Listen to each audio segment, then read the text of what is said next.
Hi, and good afternoon. It's Blair Davies, and I'm here to discuss Terra Cotta. I think you're probably aware of the systems and products, but I want to capture it from a different point of view. I want to discuss about why it's affordable, and you should be considering it. And a lot of these types of things, I come across a little bit like I'm trying to sell a product, and that's true. But I also ask you to sort of consider it as, maybe the things that you should look at when you're looking at a building that might be a candidate for these kind of things, and the kinds of things that you should be considering in working with any supplier. And the next piece is thank you for those that attended the webinar a week or two, and I wasn't able to get my internet up and running, first time ever. Power of the internet, power of LinkedIn, I was able to get to the chief operating officer of Rogers, who is a friend from 25 years ago. And he attacked his team on me, and we think we're pretty good right now. It's not that fun. If you have questions, every once in a while, I'm going to stop and look at the question tab. So if you can post them there. I've learned in these processes to, get right to it. And at the end, I'll tell you a little bit about who I am, but, I'm going to assume that you've come to this to talk or listen, work with me. And you're welcome to do any due diligence later to figure out if I know what I'm talking about. I did a couple polls. Now, there weren't that many starting off early, but so have you designed a terracotta facade? 25% yes, 75% no. If not, why? 25% said client did not ask for it. Another quarter said I have never done one. Number 3, same amount perceived cost, and 50% other. And I'd be interested to hear what the other is, so you could throw that in the question bar. And then which manufacturers do you know? And a third no NBK. My good friends at Sound Solutions have done a good job over the years marketing that product. 14% moding, 14% tonality. A third no Agrub. I used to represent that product, so I'll take a pat on the back if you will. And 14% of you know Argaton, and we're going to talk about that, of course. And then who is the largest? And that was very interesting. 2/3 of you think it's NBK, and 0 thinks it's Argaton. And I'm going to turn that around on you. The others were very small percentages. So we will get started. I'm going to turn off the camera and turn on the screen and check that you're seeing the thing you're supposed to see. Okay, so I'm going to get right into it. So first of all, I work with P.Eng in the United States. They're the distributor and the importer of Argaton, which comes from Germany. And I work with Chris and his team on a number of different products. But thanks very much for P.Eng and supporting the efforts I have here in Ontario. Cool building. I think we're going to touch on the cool, but the concept is not so much to talk about that. I think people have that check in the box, but I'll be covering that near the end. What we're going to cover is this looks like it is expensive, but it's not. It sounds a little salesy, pardon me. So I'm going to prove that statement through the manufacturing ordering process, the construction and fabrication process. And what's interesting lately is the relative pricing. Design freedom basically is limitless. We're going to talk about what that means. And we're going to learn what makes a successful project in design and part of a high performance facade. And we'll show you some products as well. I meant to do a bit of a spoiler alert and do this. So the things we're talking about are, that's a baguette, different crazy shapes, nutty things that look like that, and basic straightforward things that look like that, that attach into very simple rails with clips that are, the holes are pre-drilled, and then you simply rivet them in when the panels go in. I'll show you that when we go through. And there's a whole range of different sizes and colors and finishes. You know, you get to do crazy ass beautiful buildings as well. So that's a little bit of the spoiler alert of what we're going to be talking about.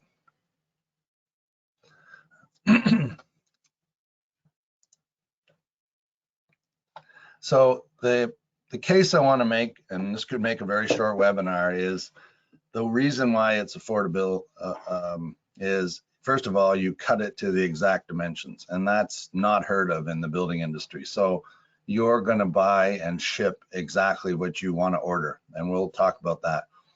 The system is incredibly simple, and a number of the projects I've been involved in, the toughest job that you have on the job site is the person who has to get product to the wall, because the person up on the lift who's putting it on the wall is going to be moving pretty fast.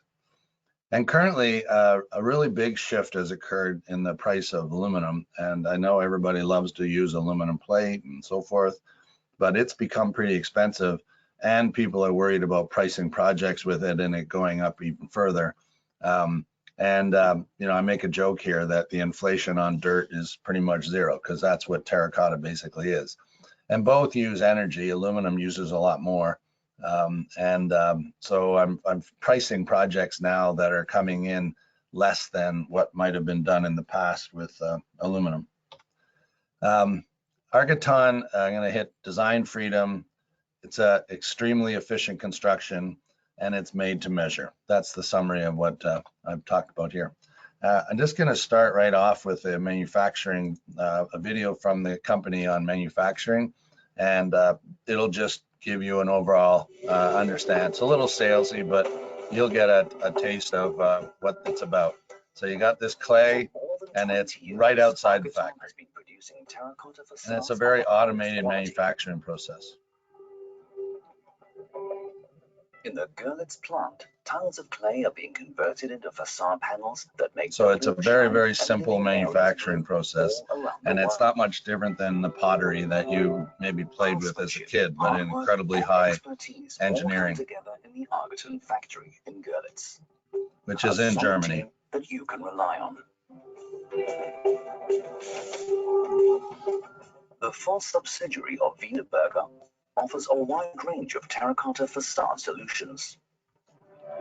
Architon is different. Our wide range of colors, surfaces, textures, and profiles inspire buildings and their surroundings to become more beautiful, sustainable, and comfortable. Architects appreciate our solution-oriented mindset. And the possibility to individualize their design. Builders appreciate our services and our outstanding quality. Architon. We are experts for creative facade architecture made of clay. We realize variety of our outstanding expertise and reliability. Let yourself be inspired by us, one of the oldest and most natural building materials that continuously reinvents itself and excites you.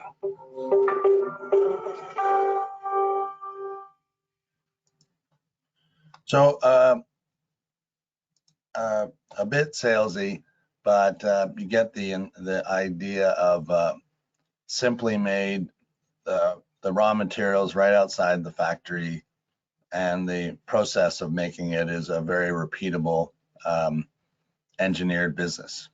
I want to make a case for the following. When I used to do lunch and learns over 10 years ago, I always felt like I was a niche product or the niche concept, and that's transforming very, very quickly, so that ventilated rain screen facades are no longer that. They're really becoming core. And you know, these are some of the systems that have been used in the past. We're obviously not turning over and getting rid of these overnight, unfortunately. I do want to say that's kind of up to you. Mr. Peter Halsall was presenting about sustainability a few weeks ago at one of the big conferences, and his call to action was, it's up to you. And I think these kinds of systems basically beckon the same call to action. And so therefore, just to define ventilated facade and how we're going to use the words. So I've been a pleasure now over the last number of years been designing and constructing from the sheathing out to the cladding, and in many times the cladding. And we can go from very, very simple systems all the way out to passive, and basically put on any type of cladding on the outside of these facades. So I want to differentiate between the word facade and the word cladding. Cladding just being the outside skin. And terracotta, we're going to talk back to this chart in a little bit. I'm going to mix the pictures up a little bit so you see it. There is just a real crazy variety of panels and shapes and sizes. A couple charts here at the beginning for the sizzle. You can build a substructure of any type, and therefore we can make beautiful corners and joinery that and basically you can design what you want to have on the project. The history of terracotta is just, it's been around centuries. The concept of taking clay out of the ground, managing it, and firing it is as long as the history of the planet, basically. And now you add in design and manufacturing capability, and takes it to a whole nother level. There are lots of different ways to design it, and we'll come back to this, but the bottom line is this design freedom, I kind of want to hit on it, but and therefore get the check in the box. But enough with the cool. I just want to move on to why it's less costly, and you should be considering it, that you could do really cool projects. So the first drivers of affordability, number one is the manufacturing process, which you saw a little bit in this session, the ordering process, and the savings in shipping. And this is a clip out of the video you just saw. And what's important is that you can order the panel to exactly the length that you want. And you can't do that in most other products. So typically you're starting with a blank in aluminum or porcelain or fiber cement or phenolics, and you're probably even shipping that whole blank to North America. In some cases, it's being cut wherever it's manufactured, but a lot of times it's shipped as a blank. And therefore you're into creating waste, even up to 20. I've even seen jobs with 30% waste. And obviously that's not good for our environment, but it's also not good for your pocketbook. So we can actually ship the length of the panel down to a millimeter, and therefore you get the panel that you wanted to have. And this is showing the way that panels are cut. And this is the a wet piece of clay. Basically what happens in the manufacturing process is clay in a big hopper is driven through a die. Dies are stainless steel, and the shapes of those dies greatly vary. I'll show you a wide range of profiles, but one of the key things on price is it doesn't take that much to change these die. Now it does a bit, and I'm not promising that the price will always be the same, but in fact it's not very shape driven. So the price for a basic shape and the price for a complex shape are not very dissimilar, because the manufacturing process is not radically different. So you can kind of get, it's kind of like when you played with those Play-Doh toys when you were a kid. If you pushed out a star or a circle, it took the same amount of effort, and therefore the cost and effort are about the same. Now, unlimited shapes with similar pricing is what I wanted to, what the point I'm making, but I'm not sure I got that clear in the last slide. We're going to come back to this slide, but it's crazy the number of shapes. And this got driven home very recently. About 2 weeks ago, I was sitting down with a firm, and we were discussing a project and laying out, and the architect wants to lay out, it's a pretty big building, a third of one shape, a third of another, and a third of a third. And they chose 2 or 3 sizes, or shapes, I wasn't completely certain, frankly. And what came back from Chris and his team was the pricing is about the same. So that, just on that alone, you can't get systems or products that can do that from a price point of view. And so what do you do in the ordering process? So in the free field, that's the best term I can use, where, all the panels are, say, going to be 1200 millimeter or 4 feet, then you just order them to that exact length. And that means a lot of the wall is going to be that exact shape. And then maybe at the windows, you order it with another 10 centimeters or something like that, or 10 millimeters, another or whatever, a few inches. And that allows for the fact that the window install wasn't perfect, or the subsystem wasn't perfect. And when you cut these panels, it's just a wet saw, like a masonry saw. I was involved in a terracotta project a number of years ago. It was in the summertime, and they set up their wet saw just under a tree, and and cut off panels as they needed to go around a window or create a vent or whatever. So it's an incredibly simple thing. So again, you could order a lot of the project to exactly the dimension that would go on a wall, and then allow a little bit extra for the corners and the windows, etc. And then as far as allowing the owner to have something in case there's future breakage or maybe some construction breakage, it doesn't cost much to order a dozen more panels to be prepared for a truck or something damaging a panel or two, and then the owner being able to put a handful in a closet somewhere. So that's a very simple way to do things.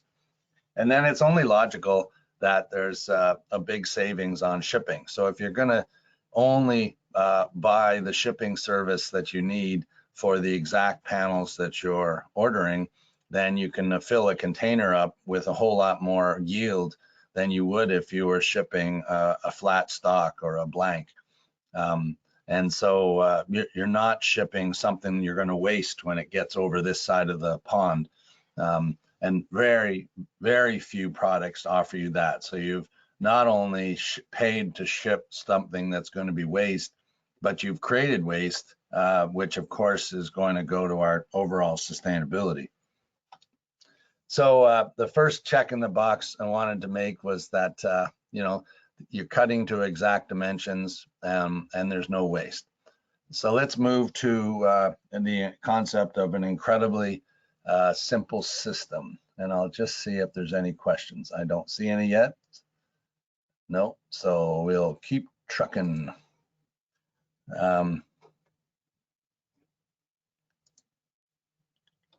So first of all, there's only 4 components. Now I'm only discussing the rain screen. We can design whatever subsystems that's needed out behind that, and I'll show you in a minute. This just has simple Z-girts as a mock-up. So there's 4 components. There's a hat bar, which can be hat-shaped or flat, which has holes pre-drilled. There are clips that rivet into those holes. There's the panel, of course, and there's a trim. And the trim is optional. The panel is a rain screen. Water could get in and out. There is no issue about the panel being damaged from that point of view, or the wall. We don't really need to cover ventilated facade technologies, but if you want to take that offline, I'm happy to. These little overlap joints aesthetically close those joints, but create an interesting reveal. You can also copycat that reveal by having reveals in the panel. We'll talk about that a little bit, but the point of this is it's a very simple assembly. So you're not, having to confuse the crews on site with too many parts. And I'm going to show you a video about assembling it. It's going to be a YouTube video, and they're going to come up with a nice ad from Canadian Tire or something. Your tone matters. So I apologize. Advanced tone suggestions can help. Oh, it's tone. Getting the tones just right can help close that important. I'm going to skip that ad. So this is going to show you the assembly process. And I just wanted to make it very easy about how, very easy to view how crazy simple it is. Pardon the brick wall, that sort of a European thing. Obviously, we do a lot of steel studs. This is a typical subsystem and insulation. You can kind of ignore that. There's a rail. Those would be the subsystem. And then the clips are attached to that rail. And the rail it doesn't show that, but the rail has been pre-drilled. And then those are the trims. And you put panel clip, panel clip, panel clip. So really all you had to do was get those verticals straight, and then you can't really mess up the wall. You know, what I've been calling systems like this have inherent quality, meaning that it's really easy to do it right, and it's really hard to do it wrong.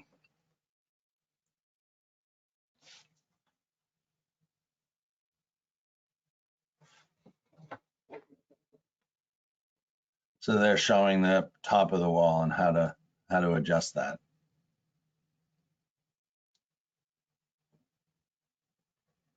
So that's a very, very simple explanation of how that's done.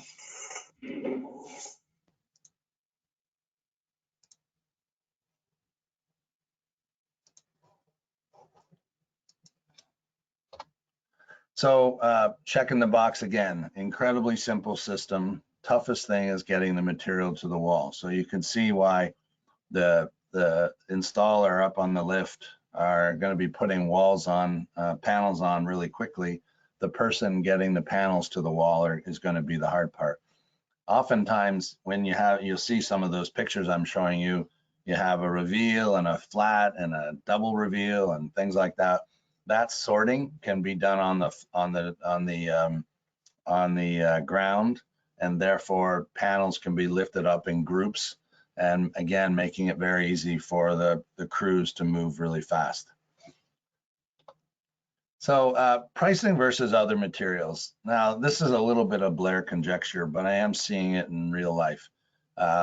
So I've been pricing projects that have panels and accessories, 4 inches subsystem, but you know, I'm starting to see much greater insulation levels. I priced one the other day that's 8 inches. Insulation, air vapor barrier, and installation. And you know, sub 85, 90, and I'm being a little generous on that number. That's probably high. The drivers of that price are going to be waste, as I mentioned earlier. So if it's laid out properly, you're not going to have waste. Access to the wall, even though terracotta is really easy to put on compared to other materials because there's not a ton of fastening, you still need to move the panel to the wall. And then the layout and configuration and maybe the location. So I priced a job that was up north just the other day, and it came in at 90, and that's because the layout of the panel was nice and simple, but of course we got to move some labor probably from Southern Ontario to Northern Ontario. The panels and accessories are in that 22 to 25 range, and what drives the price on the panel is more about color than shape, but that range is a pretty good range. And then, you know, the point I want to make, like these are two pictures, you guess which one's aluminum and which one's terracotta. We are not trying to compare the aesthetic of doing one versus the other. So if somebody was thinking aluminum, then, you know, have at her. If somebody was thinking terracotta, it's a completely different game. So, I mean, you're not doing projects like that in aluminum. But nonetheless, when you're sitting in front of your owner and you've got to demonstrate some budget awareness, you know, we can hit those kind of price points. So, you know, this is really quite a big difference that's going on in the last little while. And I'm going to go to the question line because there's a question. Maximum panel dimensions. I thank you for your question. I am actually going to get to that in just a moment. So, because we're going to hit design. So I've made the case for what I wanted to say today, that we can make this a very short webinar. It's only 12:25. I'm going to dig into design now, but you know, basically through affordability in the material, the installation and the actual raw product has made terracotta a very affordable, accessible product. So design. So what we work on, and people call it design assist, but I don't like that word because it kind of makes it sound like you just have a couple meetings. So you probably only cover the first couple things in design assist. The roll up your sleeves approach that that I prescribe and that I work with my partners on is a design review, the layout review, and there's a lot of money to be made in laying it out properly. The initial system recommendation, and there's a lot of ways to put claddings on facades. We would do initial structural engineering and come up with the resulting thermal performance. We would do comprehensive value engineering, both in the subsystem and in the cladding detailing. Nobody does that at the pre-engineering stage. We would look at cladding fabrication recommendations. Nice thing about terracotta is we don't really have much, so there's a money to be saved there. And then a real kicker, but I can pull these slides up later if we have time. This is the lost art, where a lot of opportunity for risk can be assessed and money can be saved if the design, the detailing, and especially the specification is done right. And that's something we understand, that black art. And if done right, there's a lot of ways to remove ambiguity on the job site for the entire facade. So from the sheathing out to the cladding. And I may be able to pull up an example of what I mean by that. And then budgeting. So we would work on a real budget up front. So this project that I just budgeted for, a large project, it took me maybe 10 days, maybe less, to get the cladding from my friends at Telling, the subsystem designed out for 8 inches thermally broken system, the installation by working with a cladding contractor and rolling it all together and assessing some of the risk on the project and giving the architect what he needs to discuss things with the owner. So I'm talking about real budgeting, not a thumb in the air hoping to get a price. I like to have something that when it's budgeted, it means when the project comes out, you're not going to be surprised. Now, on subsystems, and I'm not going to spend a lot of time on this, I have complete webinars on high performance facades, and I invite you to either read those videos or watch those videos, or let me know you'd like to have more. I'm probably going to put another round of these webinars on in the first quarter. But nonetheless, we know how to detail out a very simple system like the one on the left with wall brackets attached to studs. Those wall brackets would be distributed across the wall in order to spread the load. We can design very high performance facades with greater and greater thicknesses and insulation. When you start doing that, you really need to be able to do adjustability, because the impact of having the subwall not right means that the different components need to adjust for that. So not only does the wall bracket need to be adjustable, but in many cases you have to have different lengths of wall brackets or extenders or whatever it takes to do it in order to adjust to the wall that you're dealing with. And then we also do really interesting cladding technologies, which we would call innovative, where, for example, we could go slab to slab. And that's coming in very strongly in the requirement for recladding. Now, the recladding industry is starting in the public service. We're involved with a couple Toronto community housing projects, but it's pretty clear that the installed base of private buildings are going to need the things they need to perform from an energy point of view going forward. And again, whole nother webinar about that.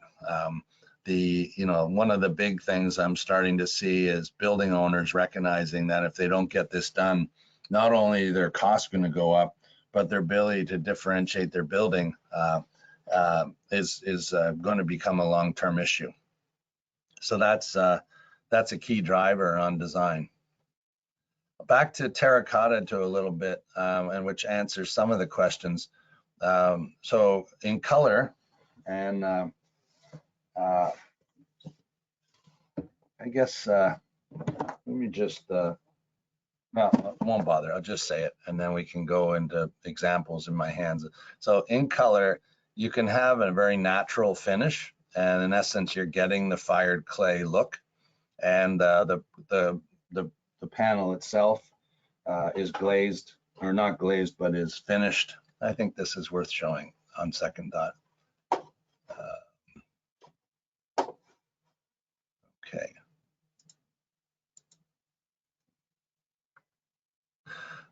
So this is an example of a natural clay product, and you can kind of see that the surface is the same as the finish, and it's a little bit rough. It's a natural aesthetic. When light hits it, it's not reflective whatsoever, and you get a sense of you're looking at something natural. In essence, it is, because it's fired clay. So that's an example, and baguettes can be done with this same kind of finish and so forth. And they have about 27 natural finishes. And then in the glazed world, you can glaze any color. So you could pick any color in the rainbow and glaze. Again, maybe it's worth showing in a camera. This is, you can just see the shininess on that. This is, it's got a white body with a blue glaze. And you'd be hard pressed to, on the wall, to be damaging that blue, because it is glazed into the terracotta, but especially up on the wall. But that gives you that kind of shiny, I wonder what that is kind of feeling. And again, you can pick just about any color that you want to have. So there's a little bit of a more tangible example. I'm going to hit profiles and patterns. Sizes, there's a whole grid of sizes that go with the profile and patterns, but you can basically pick panels that go all the way from 150 millimeters up to 1/2 meter. That's the height, and then all the way out to 1.5 meters long. The sweet spot is what can a couple people hold and put up on the wall on a consistent basis over an 8-hour day. Now that's a little bit of what you want to think about. Choosing really, really big, long panels sounds good when you're drawing it, but is a nightmare when you're installing it. So somewhere in the 300 or 400 millimeter high and 1 to 1.2 meters long are basically the sizes I've seen to be very economical from a labor point of view. The joints also can be very, very tight, so you don't, the aspect of, the joints at the short ends of the panel can be very tight, so therefore you're not, emphasizing that joint. The orientation can be horizontal or vertical or a soffit even. And the installation of that does not greatly change the costs of doing it. Of course, soffits take a little bit of work because you're standing upside down, but horizontal and vertical don't have a whole lot difference in installation. So there's an example of engobe, and so it's a double glazing process. So that gray is the first glaze, and then that whitish ghosting type of look is the engobe. And it does, it's a variable process, so you can't see panels that are duplicated, and it's an aesthetic that you can choose that's pretty cool. And shapes, you're not really intended to look at this because it is so many shapes, but the numbers of shapes is incredible. Everything from standard flat stuff to squares and reveals and bumps and curves and you name it. And every time an architect picks a new configuration and it's a decent sized job, so they, developing a die is a reasonable price, that new die can become one of the standards. So, challenge us with your concepts, and we probably have it.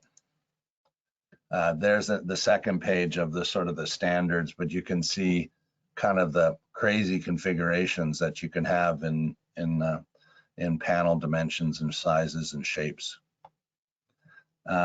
These explain even more because it shows you in tangible pieces of the things that you can do. There's some examples of some of the standards and a little bit of a close-up of the finish. And these are examples of custom profiles. So there is a charge for creating the die. So I don't remember the exact number, but you need a decent sized project to afford this, but it's not, it's not a crazy number. So again, challenge us with your design concept and we'll see how we can meet its requirements. Tons of different finishes, shapes, colors, aesthetics, and we can hit a whole lot of interesting things. Now I'm gonna dive into something a little bit different, and I've got a couple examples. So I think once again, it's worth me showing you.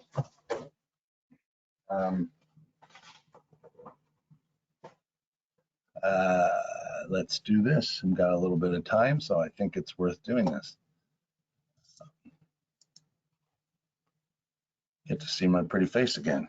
So these are examples of what are called baguettes, and they tend to be long, slender pieces of different shapes. They can be quite big, and aluminum rods go through those holes and are supported from the ends.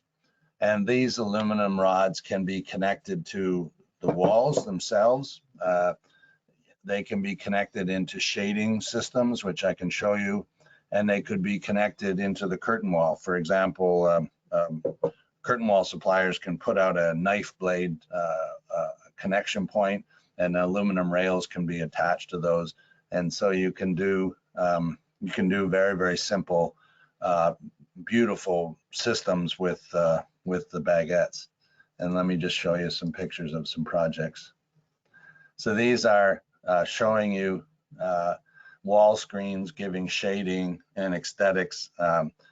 Some of those walls from this point of view looks like you're in front of glass, and some of it's in front of solid wall, which gives an interesting aesthetic. There's another couple examples. And on the right-hand side, they're mixing up the shapes of the baguettes to give an interesting configuration. On the left-hand side is showing some shading choices. On the right-hand side is showing a concept of a parking garage aesthetic. And leave it to your imagination of what you want to do with baguettes. That's a close-up of that project in the middle. And you could mix baguettes and tiles, and that's another interesting aesthetic. And the attachment mechanisms, this is an example of how a curtain wall supplier at the top picture of the detail, they would bring out a knife edge and they would own the engineering of that blade and taking the loads of the system that supports the baguette. So that's how you handle that handoff between the curtain wall supplier and our system. There's some more example pictures. So I'm approaching 1240. I think I'm going to end up finishing early. It's Friday, why not? If you have questions, I'm more than happy to answer them. If we have some time, I'll click back to the questions on specifying and detailing as well. So these are some examples of projects using different shapes. The thing about shapes is interesting enough. You can choose panels that have reveals such that the sizes of the panels can look different as they go up the wall. And of course, you can play with the finishes of those panels to give a really interesting layout.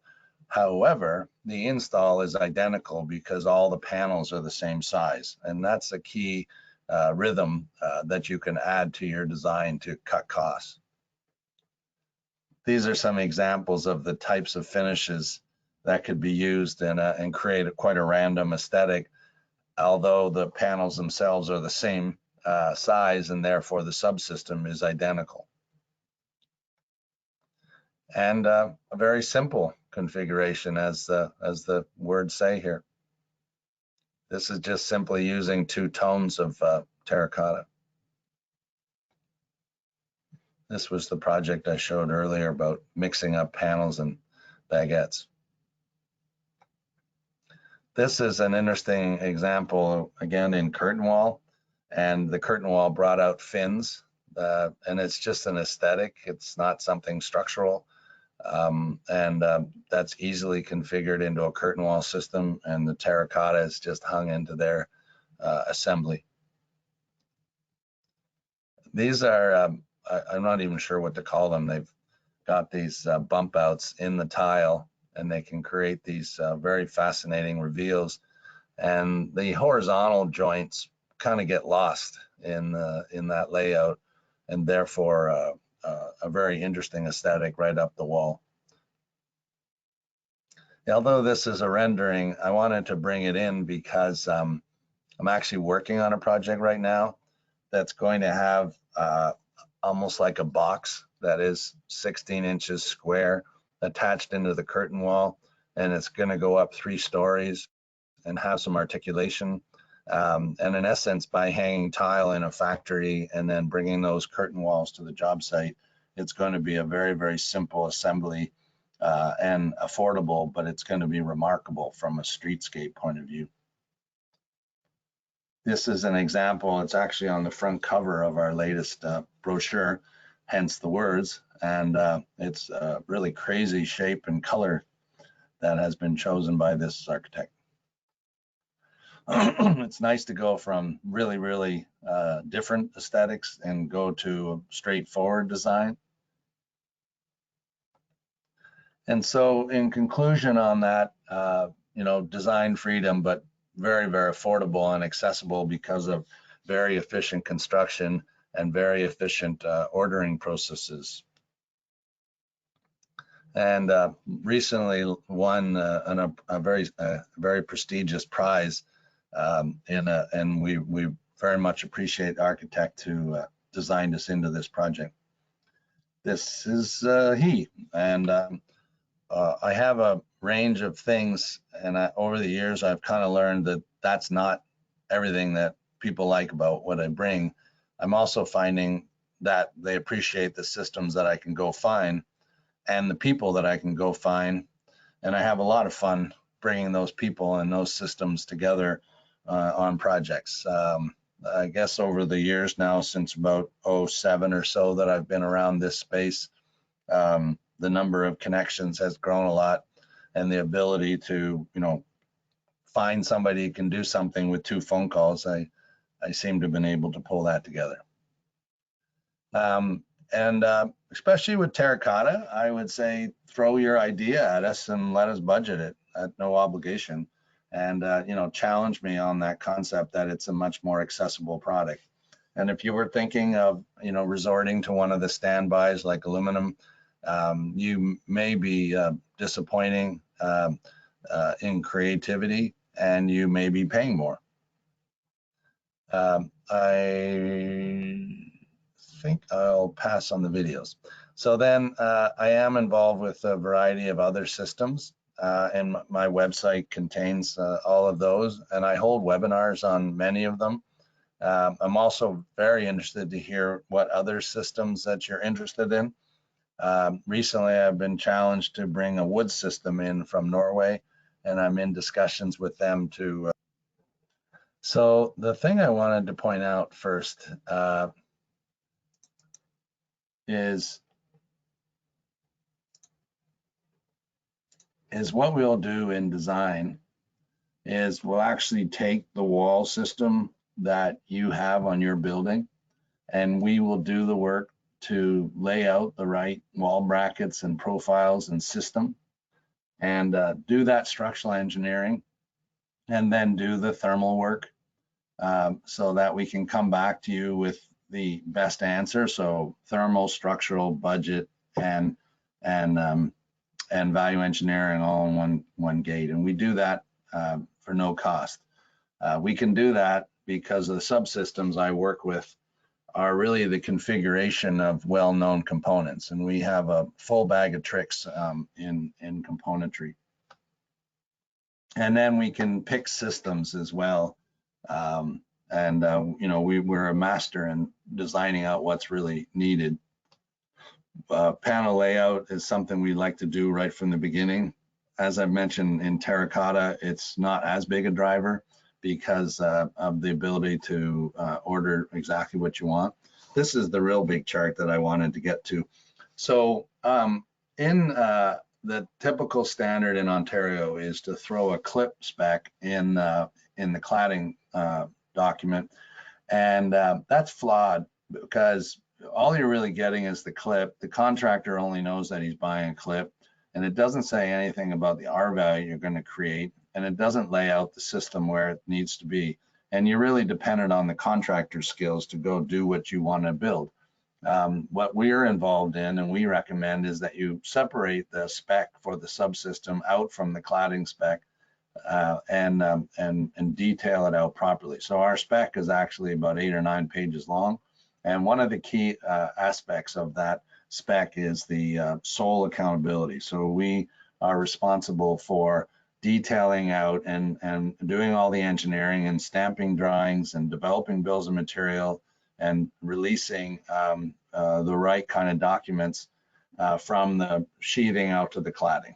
And that's a key part of success in the project. Another thing we can do is if you look in our spec, you're going to see, instead of it saying you must do shop drawings, there's actually 11 adjectives which explain the type of shop drawings that we're going to go do.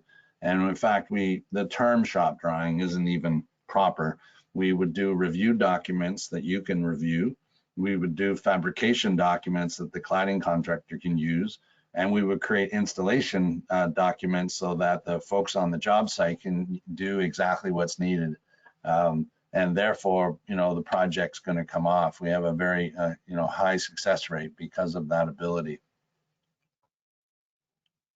And then where the detailing and the drawings, you're not supposed to be able to read this. We understand and are capable of doing very, very complicated but simple detailing and layout, because we're really configuring a portfolio of systems that we already have. We're not having to do first principle design. So we could actually set together a 50 or 60 page set of drawings in a matter of a week or two. Hard to believe. And then lastly, we can do a bespoke system basically to get you what you want. So those are some of the key points. And again, I have whole webinars on that topic. I'm going to just go back to checking questions and see what kind of questions I have. I think I answered the question about maximum dimensions. The next question was, is there any way to get samples? Of course, and my friends at P.Eng would be happy to. I start with books of color chips and so forth. They have a really good literature. So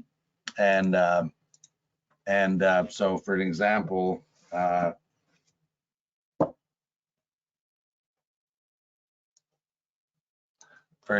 this kind of book and this kind of book can help you with a lot of the details. We have a lot of the engineering and the panel configurations for you to choose from. And they have these terrific color books on the sample colors. They don't have every color because there's so many, but theirs gives you a bit of a feeling for, and you get ability to touch and feel what a natural color product looks like. And then if Telling has it in inventory, they're actually out of Sarasota Springs near Albany, New York. And they're really good at turning around samples. And then, of course, they can go to the factory and get any kind of color finish that you'd like to have. So we can meet your requirements from that basis as well. I guess it's just a few minutes left. I think I'm going to call that end. It's Friday, why not? And I'm going to thank you for attending. And again, thank you for those that tried to attend a couple weeks ago and hung in there and have rejoined. So I am having one more webinar before the end of the year. It's on the 15th about stone design and stone architecture. And I'm seeing more of that, and therefore have a very good, strong suit for being able to help folks with very affordable wall systems using stone. I'll hang on here to answer any questions, and otherwise I'll wish you happy holidays and be home and safe with your family. Thank you very much.